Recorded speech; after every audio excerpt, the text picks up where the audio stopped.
Episode ప్రారంభంలో Jessie road పక్కన నిలబడి స్కిన్నీ పిట్ కోసం ఎదురు చూస్తూ ఉంటాడు. ఇంకా అక్కడ మనం గమనిస్తే స్టాప్ సైన్ బోర్డ్ కనిపిస్తూ ఉంటుంది. It is like visual hint, ఇక్కడతో ఆపేస్తే మేలు అన్నట్టు. అప్పుడే స్కిన్నీ పిట్ అక్కడికి వచ్చి తనను దోచుకున్న ఆ జంకీస్ అడ్రస్ ఇంకా ఫోన్ నంబర్ జెస్సీకి ఇస్తాడు. ఆ పేర్లు వినగానే జెస్సీ కొంచెం నిరాశ చెందుతాడు. అప్పుడు స్కిన్నీ పిట్, నేను వాళ్ళకు బుద్ధి చెప్పేవాడిని, కానీ ప్రస్తుతం పోలీసులు నాపై నిఘా పెట్టారు, అందుకే నేను ఏం చేయలేను అని చెప్తాడు. తర్వాత జెస్సీ స్కిన్నీ పిట్ ఇచ్చిన అడ్రస్ కి వెళ్ళగానే జెస్సీ కొంచెం భయపడతాడు, ఎందుకంటే ఇలాంటి పని అతను ఇంతకు ముందు ఎప్పుడు చేయలేదు. దాంతో ధైర్యం కోసం అని చెప్పి కొద్దిగా డ్రగ్స్ తీసుకొని ఆ డ్రెస్ ఇచ్చిన ఇంటికి చేరుకొని ఇంటి తలుపు తడతాడు. అంతేకాకుండా మరోపక్క వారిని ఎలా బెదిరించాలి అన్న దాని గురించి ప్రిపరేషన్ కూడా చేసుకుంటుంటాడు. ఎంతసేపటికి ఎవరూ తలుపు తీయకపోవడంతో కిటికీ అద్దం పగలగొట్టి లోపలికి ప్రవేశిస్తాడు. ఇంట్లోకి రాగానే అక్కడ పరిస్థితి చూసి జెస్సీ పూర్తిగా షాక్ కి గురవుతాడు. ఇల్లు మొత్తం అస్తవ్యస్తంగా ఉంటుంది. చుట్టూ పగిలిపోయిన ఇంకా విసిరేసిన వస్తువులు, ఇంటి నిండా చెత్తా చెదారంతో నిండిపోయి ఉంటుంది. ఇంకా జెస్సీ తన చేతిలో గన్ పట్టుకుని జాగ్రత్తగా ఇల్లు మొత్తం వెతుకుతూ ఎవరైనా ఉన్నారా అని పిలుస్తుంటాడు. ఎంతకీ సమాధానం రాదు. అప్పుడే ఉన్నట్టుండి లోపల నుండి ఒక చిన్నపిల్లాడు బయటకు వచ్చి ప్రశాంతంగా టీవీ ఆన్ చేసి చూడడం ప్రారంభిస్తాడు. వెంటనే జెస్సీ తన దగ్గర ఉన్న గన్నుని దాచేసి ఆ పిల్లాడి దగ్గర కూర్చొని మెల్లగా, నీతో పాటు ఈ ఇంట్లో ఇంకా ఎవరైనా ఉన్నారా అని అడుగుతాడు. కానీ ఆ చిన్నవాడు నోరు తెరిచి ఒక్క మాట కూడా మాట్లాడాడు. తర్వాత జెస్సీ మరికొన్ని ప్రశ్నలు అడిగినా కూడా అతను ఎలాంటి సమాధానం ఇవ్వకుండా టీవీ చూస్తూ ఉంటాడు. అందులో గన్స్ అండ్ డ్రగ్స్ గురించి న్యూస్ వస్తుండడం చూసి జెస్సీ ఛానల్ మార్చడానికి వెళ్తాడు. విచిత్రం ఏంటంటే ఆ ఒక్క ఛానల్ తప్ప ఇంకా ఏ ఛానల్ రావడం లేదు. తర్వాత జెస్సీ ఆ పిల్లాడి దగ్గరికి వచ్చి కూర్చోగానే చివరికి ఆ పిల్లవాడు ఒకటే మాట మాట్లాడతాడు, నాకు ఆకలిగా ఉంది అని. అక్కడితో ఈ సీన్ క్లోజ్ అవుతుంది. తర్వాత కథ వాల్టర్ ఇంటికి మారుతుంది. స్కైలర్ కిచెన్ లో ఉండగా గ్రెచెన్ నుంచి ఒక వాయిస్ మెసేజ్ వస్తుంది. అది విన్న వెంటనే స్కైలర్ ఆమెకు తిరిగి ఫోన్ చేస్తుంది. అందులో గ్రెచెన్, చాలా రోజులుగా వాల్టర్ తో మాట్లాడలేకపోతున్నాను, అతని ఫోన్ కూడా అందుబాటులో లేదు అని చెప్తుంది. దానికి స్కైలర్, వాల్టర్ ఫోన్ పోయింది, అందుకే నీతో మాట్లాడలేకపోయాడు అని సమాధానం ఇస్తుంది. ఆ తర్వాత స్కైలర్ గ్రెచెన్ కు కృతజ్ఞతలు చెప్పడం ప్రారంభిస్తుంది. వాల్టర్ చికిత్సకు సంబంధించిన మొత్తం ఖర్చు భరించి మాకు చాలా పెద్ద సహాయం చేశావు, నిజంగా నీకు థ్యాంక్స్ అని అంటుంది. ఆ మాటలు విన్న గ్రెచెన్ పూర్తిగా ఆశ్చర్యపోతుంది. ఇంకా అయోమయంలో ఏం చెప్పాలో అర్థం కాని సిచ్యువేషన్ లో ఉండగా స్కైలర్ మాత్రం పొగుడుతూనే ఉంటుంది. గ్రెచెన్ ఆశ్చర్యపోవడానికి మెయిన్ రీజన్ వాల్టర్ తన చికిత్సకు ₹1 కూడా తీసుకోలేదు. కానీ స్కైలర్ మాత్రం ఎందుకు కృతజ్ఞతలు చెప్తుందో ఆమెకు అసలు అర్థం కాదు. దాంతో గ్రెచెన్ ఈ రోజు మధ్యాహ్నం నిన్ను కలిసి మాట్లాడాలి అని చెప్పి స్కైలర్ ను మీట్ అవ్వడానికి డిసైడ్ అవుతుంది. అలా చెప్పగానే సీన్ స్కూల్ దగ్గరికి మారుతుంది. వాల్టర్ తన విద్యార్థులకు కెమిస్ట్రీ క్లాస్ చెప్తూ ఉంటాడు. అండ్ ఇందులో మొత్తం కూడా కార్బన్ కెమికల్ గురించి కంటిన్యూస్ గా మాట్లాడుతూ కార్బన్ ని ఎక్కడెక్కడ యూజ్ చేస్తారు అన్నది ఎక్స్ప్లెయిన్ చేస్తూ ఉంటాడు. నిజానికి లాస్ట్ సీజన్ లో చెప్పుకున్నట్టుగా ప్రతి లెక్చర్ కి ఒక రీజన్ అండ్ మీనింగ్ ఉంటుందని చెప్పుకున్నాం కదా, అలానే ఈ లెక్చర్ వెనుక కూడా చాలా పెద్ద అర్థం దాగుంది. అదేంటంటే కార్బన్ అనేది జీవానికి మూలమైన మూలకం. ఇది ఎప్పటికప్పుడు మారుతుంది, కొత్త కొత్త బంధాలు ఏర్పరచుకుంటుంది, కొత్త రూపాలను దాలుస్తుంది అని చెప్తాడు. అయితే ఆ మాటలు కార్బన్ గురించి కంటే వాల్టర్ జీవితానికి ఎక్కువ వర్తిస్తాయి. ఎందుకంటే ఒకప్పుడు సాధారణ కెమిస్ట్రీ టీచర్ గా ఉన్న వాల్టర్ ఇప్పుడు నెమ్మదిగా హైసెన్బర్గ్ అనే ప్రమాదకరమైన వ్యక్తిగా మారుతున్నాడు. అంతేకాదు వాల్టర్ వల్ల జెస్సీ కూడా మారుతున్నాడు. అతని నిర్ణయాలు, అతని పనులు చుట్టూ ఉన్న ప్రతి ఒక్కరి జీవితాన్ని మార్చడం ప్రారంభించాయి. కార్బన్ పరిస్థితులను బట్టి డైమండ్ గా కూడా మారుతుంది, అలానే ఒక సాధారణ గ్రఫైట్ గా కూడా మారుతుంది. అదే విధంగా మనిషి కూడా పరిస్థితులను బట్టి పూర్తిగా మారిపోతాడు. ఈ లెక్చర్ అండ్ ఈ బ్రేకింగ్ బ్యాడ్ సిరీస్ మొత్తం చెప్పే ప్రధాన సందేశం కూడా ఇదే. సరైన పరిస్థితులు, సరైన ఒత్తిడి ఎదురైతే ప్రతి మనిషిలో ఒక కొత్త వ్యక్తి పుడతాడు. అలా పుట్టిన కొత్త వ్యక్తే వాల్టర్ వైట్ లో జన్మించిన హైసెన్బర్గ్. అలా వాల్టర్ లెక్చర్ ఇస్తుండగా మధ్యలోనే school vice principal classroom లోకి వచ్చి వాల్టర్ క్లాస్ తీసుకుంటున్న విధానాన్ని గమనిస్తుంది. అలా క్లాస్ పూర్తయ్యాక ఇద్దరు వాల్టర్ ల్యాబ్ లో మాట్లాడుకుంటుండగా అప్పుడు ఆ ప్రిన్సిపల్, నీ జీవితంలో ఏదైనా సమస్య ఉంటే నాతో పంచుకోవచ్చు, ఒంటరిగా అన్ని భరించాల్సిన అవసరం లేదు అని వాల్టర్ కు ధైర్యం చెప్తుంది. కానీ వైస్ ప్రిన్సిపల్ బిహేవియర్ మాత్రం కొంచెం వింతగా అనిపిస్తుంది. ఆ తర్వాత వాల్టర్ ఇంటికి బయలుదేరతాడు. కానీ కారు దగ్గర వెళ్ళగానే తన కారుపై ఒక పాంప్లెట్ అంటించబడి ఉండడం గమనిస్తాడు. అని దాన్ని తీసి చూస్తే అందులో వాటర్ గురించి చాలా అవమానకరమైన చెడ్డ మాటలు రాసుంటాయి. వాల్టర్ జూనియర్ తన తండ్రితో ఆ పాంప్లెట్ చూపించమని అడుగుతాడు. కానీ వాల్టర్ దాన్ని పక్కకు విసిరేయగానే మరోవైపు జెస్సీ ఇంకా ఆ జంకీస్ ఇంట్లోనే కనిపిస్తాడు. ఇంకా ఆ చిన్న పిల్లవాడికి ఆకలిగా ఉండడంతో అతనికి తినడానికి కొంత ఆహారం కూడా ఇస్తాడు. అప్పుడే స్కిన్నీ పీట్ ని దోచుకున్న ఆ ఇద్దరు జంకీలు ఇంటికి తిరిగి వస్తారు. జెస్సీ వెంటనే ఆ చిన్నపిల్లని ఒక గదిలో సురక్షితంగా ఉంచి తలుపు వేసేస్తాడు. తర్వాత గన్తో ఆ ఇద్దరిపై గుడి పెడతాడు. ఇక్కడ నుండి కథ మళ్ళీ వాల్టర్ ఇంటికి మారుతుంది. వాల్టర్ అండ్ వాల్టర్ జూనియర్ ఇద్దరు కారులో ఇంటికి చేరుకుంటారు. అప్పుడే వారి ఇంటి బయట ఉన్న బ్లూ బెంట్లీ కార్ ని చూసి వాల్టర్ జూనియర్ ఆశ్చర్యపోతూ ఉంటాడు. నిజానికి ఇది గ్రెచెన్ది. అలా ఇద్దరు ఇంట్లోకి రాగానే స్కైలర్ వాల్టర్ జూనియర్ కు గ్రెచెన్ ను పరిచయం చేస్తుంది. ఇంకా గ్రెచెన్ వాల్టర్ ని హత్తుకుంటూ కొంచెం ఇబ్బంది పడుతూ ఉంటుంది. వాల్టర్ వచ్చింది గమనించిన గ్రెచెన్, నాకు ఆలస్యం అవుతుంది, ఇక నేను బయలుదేరాలి అని చెప్పి బయటకు వస్తుంది. అప్పుడు వాల్టర్, నేను గ్రెచెన్ కార్ వరకు పంపించొస్తానని చెప్పి ఆమె వెంట బయటకు వెళ్తాడు. బయటకు వెళ్ళిన తర్వాత వాల్టర్, నీతో ఒకసారి మాట్లాడాలి, జరిగిందంతా నీకు నిజం చెప్పాలి అని అంటాడు. కానీ గ్రెచెన్ ఒక్క మాట కూడా మాట్లాడదు. ఇంకా కోపంగా కారులోకి ఎక్కి అక్కడ నుండి వెళ్ళిపోతుంది. మరోవైపు జెస్సీ ఆ జంకీలను బెదిరిస్తూనే ఉంటాడు, నేను ఇచ్చిన మెత్ ఎక్కడా అని. వాళ్ళు దాదాపు మొత్తం మెత్ వాడేశారని తెలుసుకొని, అంతా ఒకే రోజులో వాడేశారా, నన్ను పిచ్చివాడిని అనుకుంటున్నారా అని కోపడతాడు. ఆ తర్వాత వాళ్ళిద్దరిని జేబులు ఖాళీ చేయమని ఆదేశిస్తాడు. దాంతో వాళ్ళు పాకెట్స్ లో ఉన్నదంతా బయటకు తీసిన జెస్సీకి తన మెత్త దొరకదు. తర్వాత వాళ్ళు షూలు కూడా చెక్ చేస్తాడు, అక్కడ కూడా ఏమీ దొరకదు. ఇక్కడతో జెస్సీ కోపంగా నా మెత్త నాకు తిరిగి ఇవ్వండి, లేదంటే ఇక్కడికిక్కడే షూట్ చేసి చంపేస్తాను అని హెచ్చరిస్తాడు. అప్పుడు వాళ్ళు తమ లోదుస్తుల్లో దాచిన కొంత మెత్తను బయటకు తీసిస్తారు.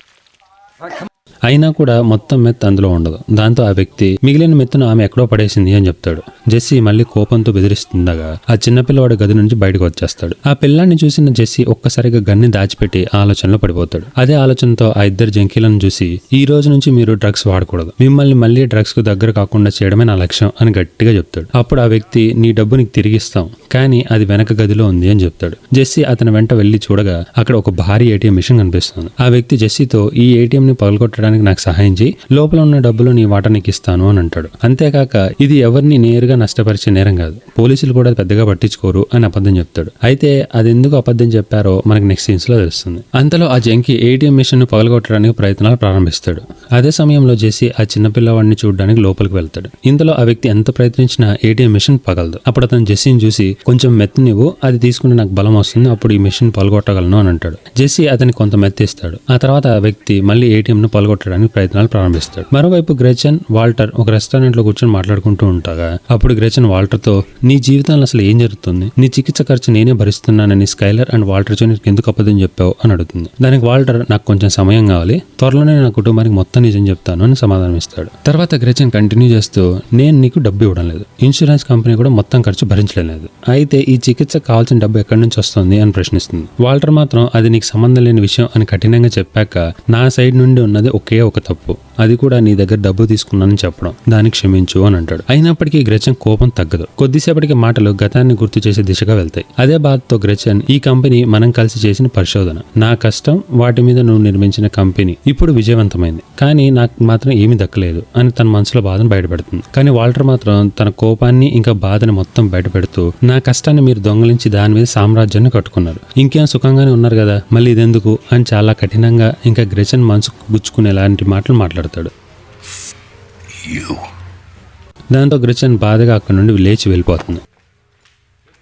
మరోవైపు జెస్సీ ఒక కుర్చీలో కూర్చొని ఆ చిన్నపిల్లవాడితో ఆడుకుంటూ ఉంటాడు. అదే ఆసరాగా తీసుకున్న ఆ మహిళ ఒక బాటిల్ తీసుకుని వెనక నుండి జెస్సీ తలపై బలంగా కొడుతుంది. దెబ్బ తగలడంతో జెస్సీ స్పృహ కోల్పోతాడు. ఆమె వెంటనే జెస్సీ దగ్గర ఉన్న మెత్తని తీసుకుని గన్తో జెస్సీ పైన గురిపెడుతుంది. మరుసటి రోజు వాల్టర్ ఇంటికి తిరిగి వస్తాడు. స్కైలర్ అతనితో ఒక గంట క్రితం గ్రెచెన్ ఫోన్ చేసింది, ఇకపై నీ చికిత్స ఖర్చులు తాను భరించలేనని చెప్పింది అని అంటుంది. అది విన్న వాల్టర్ బయటకు పెద్దగా స్పందించకపోయినా లోపల మాత్రం ఒక డీప్ బ్రీత్ తీసుకుంటాడు. ఎందుకంటే గ్రెచెన్ తన రహస్యాన్ని స్కైలర్ కి చెప్పలేదని అతనికి అర్థమవుతుంది. కానీ స్కైలర్ మాత్రం తీవ్ర ఆందోళన చెందుతుంది, ఇకపై హాస్పిటల్ బిల్లులు ఎలా చెల్లిస్తాం అని. ఇంకా స్కైలర్ కంటిన్యూ చేస్తూ గ్రెచెన్ మనతో ఉన్నంత వరకు అన్ని బాగానే ఉన్నాయి, కానీ నువ్వు ఆమెను కలిసిన తర్వాత ఒక్కసారిగా ఆమె నిర్ణయం ఎందుకు మారింది, ఈ విషయంలో నీకు తెలిసింది ఏదో విషయం నాకు తెలియడం లేదు కదా అని ప్రశ్నిస్తుంది. దానికి వాల్టర్ అదే ఛాన్స్ గా తీసుకుని తనతో అబద్ధం చెప్తూ ఈ రోజు నేను ఎలియట్ అండ్ గ్రెచెన్ కలిశాను, వాళ్ళ కంపెనీకి భారీ నష్టాలు వచ్చాయి, అందుకే ఇకపై మన ఖర్చులు భరించలేమని చెప్పారు, కానీ నువ్వు టెన్షన్ పడకు, మన ఇద్దరం కలిసి దాన్ని చూసుకుందాం అని ఆమెను నమ్మించే ప్రయత్నం చేస్తాడు. ఇక మరోవైపు జెస్సీ మెలకువలోకి రాగానే ఆ జంకీ ఏటీఎం మిషన్ కింద నుంచి ఓపెన్ చేయడానికి ప్రయత్నిస్తూ కనిపిస్తాడు. అప్పుడే ఆ మహిళ మళ్ళీ కొంత మెత్ కావాలని అడుగుతుంది. దానికి ఆ వ్యక్తి నీ వాటా మెత్ ఇప్పటికే వాడేసావు, ఇక నీకు ఇచ్చేదిలే అని అంటాడు. అంతేకాదు ఆమెను అవమానిస్తూ పదే పదే స్కాంక్ స్కాంక్ అని పిలుస్తాడు. ఆమె ఎంత ఆపమన్నా అతను అదే పదం మళ్ళీ మళ్ళీ ఉపయోగిస్తూనే ఉంటాడు. చివరికి ఆమెకు తీవ్ర కోపం వచ్చి పక్కనే ఉన్న భారీ ఏటీఎం మిషన్ అతనిపై తోసేస్తుంది. ఆ బరువుకు అతను అక్కడికక్కడే ప్రాణాలు కోల్పోతాడు. కానీ ఆమె మాత్రం మత్తులో ఉండడంతో తాను ఒక మనిషిని చంపేశాననే బాధ కూడా ఆమెకు ఉండదు. ఇంకా ఆ ఇన్సిడెంట్ మొత్తాన్ని చూస్తున్న జెస్సీ ఒక్కసారిగా ఉలిక్కిపడి అక్కడి నుండి పారిపోవడానికి ట్రై చేస్తూ ఉండగా సడన్ గా ఆ ఏటీఎం డోర్ ఓపెన్ అయ్యి డబ్బులన్నీ బయటపడతాయి. ఆ అవకాశాన్ని ఉపయోగించుకుని జెస్సీ వెంటనే ఏటీఎం లో ఉన్న డబ్బు తీసుకుంటాడు. అయితే ఇక్కడ ఓ డీటెయిలింగ్ ని చూడాలి మామ. ఆ మనీకి బ్లడ్ అంటుకొని ఉంటది, లైక్ అది blood money and direct hint. అలా ఆ డబ్బునంతా తీసుకున్న తర్వాత తాను తాకిన అన్ని చోట్ల తన వేలు ముద్రలు దుడిచేస్తాడు. అన్ని అయిపోయాక అక్కడి నుండి వెళ్ళిపోబోతుండగా ఆ చిన్నపిల్లవాడు ఇంకా ఇంట్లోనే ఉన్నాడని అతను గుర్తుకొస్తుంది. వెంటనే పోలీసులకు అన్నోన్ గా ఫోన్ చేసి సమాచారం ఇస్తాడు. ఆ తర్వాత చిన్నవాడిని ఇంటి బయట సురక్షితంగా కూర్చోబెట్టగానే దూరంలో పోలీస్ సైరన్స్ వినిపిస్తాయి. జెస్సీ నిశ్శబ్దంగా అక్కడి నుండి వెళ్ళిపోతాడు. ఇక్కడితో బ్రేకింగ్ బ్యాడ్ సీజన్ 2 ఎపిసోడ్ 6 ముగుస్తుంది మామ. ఈ ఎపిసోడ్ లో జెస్సీ వ్యక్తిత్వంలోని మరో కోణాన్ని మనం చూస్తాం. అతను డ్రగ్స్ వాడతాడు, చట్టవిరుద్ధమైన పనులు కూడా చేస్తాడు, కానీ మనసులో మాత్రం అతనికి ఇంకా మంచి మనసే ఉంటుంది. ప్రత్యేకంగా ఆ చిన్నపిల్లవాడిని కాపాడేందుకు చివరి క్షణంలో తీసుకున్న నిర్ణయం అతనిలో ఇంకా మానవత్వం మిగిలిందని చూపిస్తుంది. కనిపిస్తుంది. అయితే ఈ మానవత్వం జెస్సీని ఎలాంటి స్థితుల్లో కూర్చోబెడుతుందో పోను చూస్తాం. Breaking bad season 2 episode 7. Episode ప్రారంభంలో ఒక పాట వినిపిస్తుంది. ఈ పాట లిరిక్స్ పూర్తిగా అర్థం కాకపోయినా ఈ సీన్కి ఒక ప్రత్యేకమైన ఫీలింగ్ తీసుకొస్తుంది.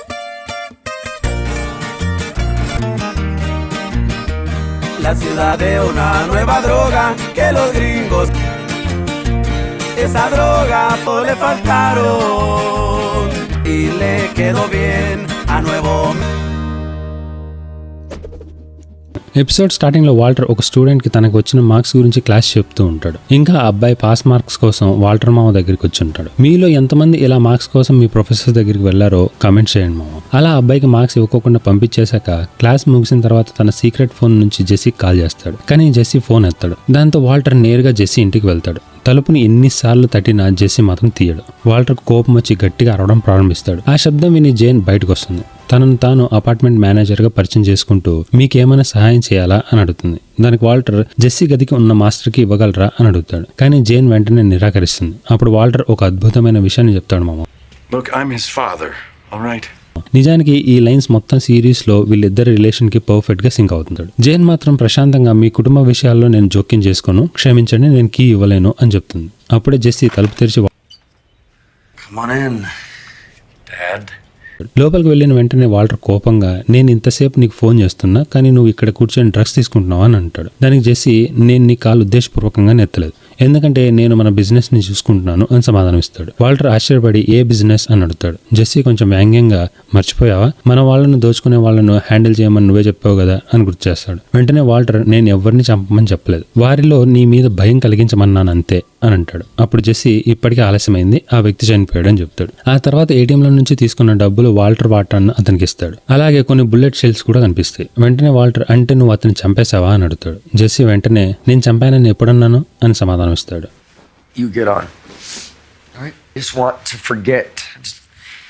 మార్పు హ్యాంక్ తన కొత్త ఆఫీస్లో కనిపిస్తాడు. కొత్త వాతావరణం, కొత్త సహోద్యోగులతో అతనికి ఇంకా అలవాటు కాలేదు. పైగా అక్కడ చాలా మంది స్పానిష్లు మాట్లాడుతుంటారు. హ్యాంక్ చెప్పే జోక్స్ కూడా ఎవరు స్పందించరు. దాంతో అతను అక్కడ పూర్తిగా అసౌకర్యంగా ఫీల్ అవుతాడు. ఇక మరోవైపు జెస్సీ విశ్రాంతి తీసుకుంటూ ఉండడంతో మెత్ సరఫరా చేసే బాధ్యతలు వాల్టర్ తీసుకుంటాడు. అదే ఆలోచనతో జెస్సీ రెగ్యులర్ గా మీట్ అయ్యే ప్లేస్ లోకి వెళ్లి అక్కడ ఉన్న కాంబో, స్కినీ పీట్, బ్యాడ్జర్లను కలిసి వారికి మెత్ అందజేస్తాడు. వాళ్ళు కూడా వాల్టర్కి డబ్బుని ఇచ్చేస్తారు. కానీ వాల్టర్ ఒక విషయం గమనిస్తాడు. ఆ ముగ్గురి ముఖంలో ఉత్సాహం కనిపించదు. అందరూ చాలా సీరియస్ గా కనిపిస్తూ ఉంటారు. అది చూసిన వాల్టర్ ఏమైంది, ఎందుకు ఇంత సైలెంట్ గా ఉన్నారు అని అడుగుతాడు. అప్పుడు బ్యాడ్జర్ జెస్సీ ఒక వ్యక్తి తలను ఏటీఎం మెషిన్ తో చంపేశాడని మొత్తం పట్టణం అంతా వార్త పాకిపోతుంది. ఇప్పుడు ఎవరు కూడా మన దగ్గర మెత్ తీసుకుని డబ్బు ఇవ్వకుండా తప్పించుకోవడానికి సాహసం చేయలేకపోతున్నారు అని చెప్తాడు. ఈ మాటలు విన్న వాల్టర్ లోపల చాలా సంతోషపడతాడు. ఎందుకంటే ప్రజలు తమకు భయపడాలని, అప్పుడు వ్యాపారం మరింత సులభంగా సాగుతుందని అతను మొదటి నుంచే కోరుకున్నాడు. అదే ఆలోచనతో వాల్టర్ అక్కడి నుండి వెళ్ళిపోగానే మరోవైపు స్కైలర్ ఒక కంపెనీలో ఉద్యోగానికి అప్లై చేస్తూ కనిపిస్తుంది. ఆమె అప్లికేషన్ ఫారం ని నింపుతుండగా అక్కడున్న కొంతమంది ఆమె గర్భవతిగా ఉండడం చూసి ఆశ్చర్యపడతారు. ఇలాంటి పరిస్థితుల్లో ఉద్యోగం చేయడం అవసరమా అన్నట్టుగా ఆమెను చూస్తుంటారు. స్కైలర్ అప్లై చేస్తున్న కంపెనీలో ఆమె గతంలో కూడా పనిచేసింది. ఆ కంపెనీ యజమాని టెడ్ ఆమెకు బాగా పరిచయం ఉన్న వ్యక్తి. ఇద్దరు మంచి స్నేహితులు కూడా. టెడ్ ను కలిసిన స్కైలర్ తమ కుటుంబ ఆర్థిక పరిస్థితి కూడా ప్రస్తుతం బాగాలేదని, అందుకే డేటా ఎంట్రీ ఉద్యోగం కోసం వచ్చానని వివరిస్తుంది. అది విన్న టెడ్ నువ్వు డేటా ఎంట్రీ చేయాల్సిన అవసరం లేదు, ఇంతకు ముందు లాగానే అకౌంటెంట్ గా పనిచేయొచ్చు, ప్రస్తుతం మన కంపెనీ విస్తరిస్తోంది, నువ్వు తిరిగి వస్తే నాకు చాలా సహాయంగా ఉంటుంది అని ఆఫర్ ఇస్తాడు. మరోవైపు వాల్టర్ అండ్ జెస్సీ ఇద్దరు తమ వ్యాపారాన్ని ఎలా విస్తరించాలో చర్చించుకుంటూ ఉండగా వాల్టర్ ఒక మ్యాప్ తీసుకొని మనకి ఇంకా ఎక్కువ మంది స్ట్రీట్ లెవెల్ డీలర్స్ కావాలి, వాళ్ళ ద్వారా నేరుగా మెత్ అమ్మించాలి, అప్పుడే మన వ్యాపారం పెద్దదవుతుంది అని వివరిస్తాడు. కానీ జెస్సీ దానికి అభ్యంతరం చెప్తాడు. నువ్వు చెప్పే ప్రాంతం మన టెరిటరీ కాదు, అక్కడికి వెళ్ళడం చాలా ప్రమాదకరం అని హెచ్చరిస్తాడు. దానికి వాల్టర్ ఇప్పుడు మనం భయపడాల్సిన అవసరం లేదు, ఎందుకంటే నువ్వే ఆ వ్యక్తిని ఏటీఎంతో చంపేశావని అందరూ అనుకుంటున్నారు, ఇప్పుడు అందరికీ నీ మీద భయం ఉంది అని అంటాడు. అయినా జెస్సీ మాత్రం ఒప్పుకోడు. అప్పుడు వాల్టర్ జెస్సీని మోటివేట్ చేసేలా ఒక ఉదాహరణ చెప్తాడు. పఫర్ ఫిష్ నిజానికి అంత ప్రమాదకరమైన జీవి కాదు, కానీ దాన్ని చూసిన వాళ్ళందరూ భయపడతారు, ఎందుకంటే అది చాలా ప్రమాదకరంగా కనిపిస్తుంది. ఇప్పుడు నువ్వు అలాంటి వాడివే అని. ఆ ఉదాహరణ విన్న జెస్సీ కొంత ధైర్యం తెచ్చుకుని చివరికి వాల్టర్ ప్లాన్ కి అంగీకరిస్తాడు. మరోవైపు హ్యాంక్ అండ్ అతని టీం ఒక ఇన్ఫార్మెంట్ ని కలవడానికి వెళ్తారు. అక్కడ తాము చేస్తున్న ఇన్వెస్టిగేషన్ కేసుకు సంబంధించిన కీలక సమాచారం తెలుసుకోవడం కోసం. కానీ ఆ ఇన్ఫార్మెంట్ మాత్రం పనికిరాని మాటలు చెప్తూ అందరి సమయాన్ని వృధా చేస్తుంటాడు. హ్యాంక్ ఎంత ప్రయత్నించినా అతని నుంచి ఉపయోగకరమైన సమాచారం రాబట్టలేడు. చివరికి ఆ వ్యక్తి నవ్వుతూ నా పేరుకి అర్థం తాబేలు, నేను ఎప్పుడు నెమ్మదిగా కదులుతాను, కానీ చివరికి గెలిచేది నేనే అని అంటాడు. ఈ మాట గుర్తుపెట్టుకుని తర్వాత మాట్లాడదాం. ఇక మరోవైపు స్కైలర్ అండ్ మేరీ మధ్య చిన్న సంభాషణ జరుగుతుంది. ఆ సమయంలో స్కైలర్ హ్యాంక్ గురించి మేరీని అడిగి అతని పరిస్థితి ఎలా ఉందో తెలుసుకోవడానికి ట్రై చేస్తుంది. అప్పుడు మేరీ హ్యాంక్ ప్రస్తుతం చాలా ముఖ్యమైన కేసులో బిజీగా ఉన్నాడు అని చెప్తుంది. అప్పుడు స్కైలర్ నాకు ఉద్యోగం దొరికింది, త్వరలోనే నేను మళ్ళీ పని ప్రారంభిస్తున్నాను అని చెప్తుంది. ఆ విషయం మేరీకి అస్సలు నచ్చదు, ఎందుకంటే స్కైలర్ గర్భవతి. ఇలాంటి పరిస్థితుల్లో ఆమె ఉద్యోగం చేయడం సరైంది కాదని మేరీ భావిస్తుంది. అందుకే మేరీ స్కైలర్తో ఎక్కడ ఉద్యోగం చేస్తున్నావు అని అడుగుతుంది. దాని స్కైలర్ టెడ్ కంపెనీలో అని సమాధానం ఇస్తుంది. ఆ పేరు వినగానే మేరీ ముఖం ఒక్కసారిగా మారిపోతుంది. గతంలో అతను నీతో అసభ్యకరంగా ప్రవర్తించడానికి ప్రయత్నించాడు,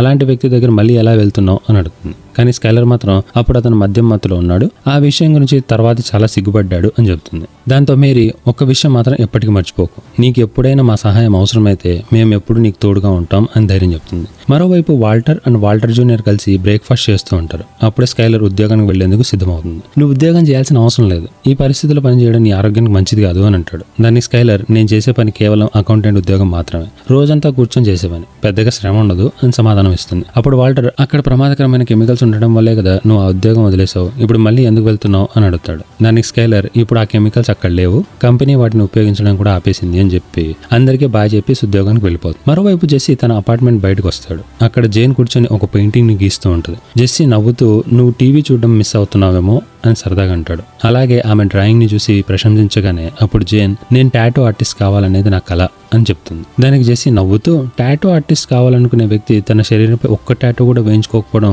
నేను మొదటిసారి చూస్తున్నాను అని సరదాగా అంటాడు. అలా ఇద్దరు మాట్లాడుకుంటుండగా అక్కడ ఒక బైకర్ వచ్చి నువ్వేనా ఆ పింక్ మ్యాన్, ఇప్పుడు నీ గురించే మొత్తం టౌన్ లో అందరూ మాట్లాడుకుంటున్నారు అని చెప్పి వెళ్ళిపోతాడు. అది విన్న జేన్ ఆశ్చర్యంగా అంటే నీ అసలు పేరు పింక్ మ్యానా అని అడుగుతుంది. జెస్సీ మాత్రం కొంచెం ఇబ్బందిగా నవ్వేస్తాడు. మరోవైపు హ్యాంక్ తన కొత్త సహోద్యోగులతో కలిసి ఒక ప్రదేశంలో నిఘా వేస్తూ ఉంటాడు, ఎందుకంటే అక్కడికి డ్రగ్ కార్టెల్ సభ్యులు వస్తారని వారికి సమాచారం ఉంటుంది. కానీ హ్యాంక్ కొత్తవాడిగా ఉండడంతో అతని సహోద్యోగులు స్పానిష్ లో మాట్లాడుకుంటూ అతన్ని వెటకారం చేస్తుంటారు. అప్పుడే హ్యాంక్ దూరంలో తమ ఇన్ఫార్మెంట్ ని గమనిస్తాడు. కానీ కొంచెం జూమ్ చేసి చూడగానే హ్యాంక్ హార్ట్ హై రేస్ లోకి వెళ్ళిపోతుంది.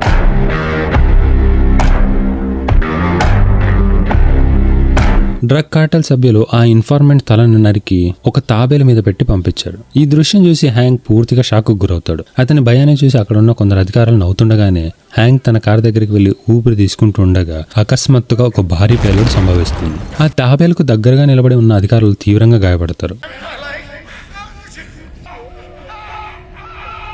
మరోవైపు జెస్సీ తన ముగ్గురు స్నేహితులైన కాంబో, స్కిన్నిపీట్ అండ్ బ్యాడ్జర్లతో సమావేశం పెట్టుకుంటాడు. వాల్టర్ చెప్పిన కొత్త ప్లాన్ ను వాళ్ళకు వివరిస్తూ మన వ్యాపారాన్ని ఇంకా పెద్ద చేయాలంటే మన కింద పనిచేసే కొంతమంది స్ట్రీట్ డీలర్స్ కావాలి, వాళ్ళ ద్వారా కొత్త ప్రాంతాల్లో కూడా మెత్ అమ్మడం ప్రారంభించాలి అని చెప్తాడు. అంటే ఇప్పుడు వాళ్ళ లక్ష్యం కేవలం మెత్ అమ్మడం మాత్రమే కాదు, తమ సొంత డ్రగ్ నెట్వర్క్ ను నిర్మించి తమ టెరిటరీని మరింత విస్తరించడం. జెస్సీ చెప్పిన ప్లాన్ ను కాంబో, స్కిన్నిపీట్, బ్యాడ్జర్ ముగ్గురు బాగా అర్థం చేసుకుంటారు. ఆ తర్వాత జెస్సీ వాల్టర్ ను కలిసి మన ప్లాన్ మొత్తం వాళ్ళకు వివరించను, ఇక నుంచి మన లాభాలు ఇంకా ఎక్కువగా పెరుగుతాయని చెప్తాడు. దానికి వాల్టర్ కేవలం మన టెరిటరీని విస్తరించడం మాత్రమే కాదు, మన మెత్ ధరను కూడా పెంచాలి, అప్పుడే నిజమైన లాభం వస్తుంది అని చెప్తాడు. మరోవైపు స్కైలర్ తన కొత్త ఉద్యోగం కోసం ఆఫీసులో డెస్క్ ను సర్దుకుంటూ ఉంటుంది. అప్పుడే టెడ్ అక్కడికి వచ్చి ఆమెకు ఆత్మీయంగా స్వాగతం పలుకుతాడు. అంతేకాకుండా ముందులాగానే మళ్ళీ మన ఇద్దరం కలిసి లంచ్ చేయడం నాకు చాలా సంతోషంగా ఉంటుంది అని అనగానే స్కైలర్ మురిసిపోతూ ఉంటుంది. అప్పుడే స్క్రీన్ మళ్ళీ జెస్సీ దగ్గరకు మారుతుంది. జెస్సీ తన ఇంట్లో కూర్చొని టీవీ సిగ్నల్స్ రావాలని ఎదురు చూస్తూ ఉంటాడు. కానీ ఎంత ప్రయత్నించినా టీవీ పనిచేయదు. అప్పుడే సడన్ గా జేన్ ఇంటికి వచ్చిన శబ్దాలు విని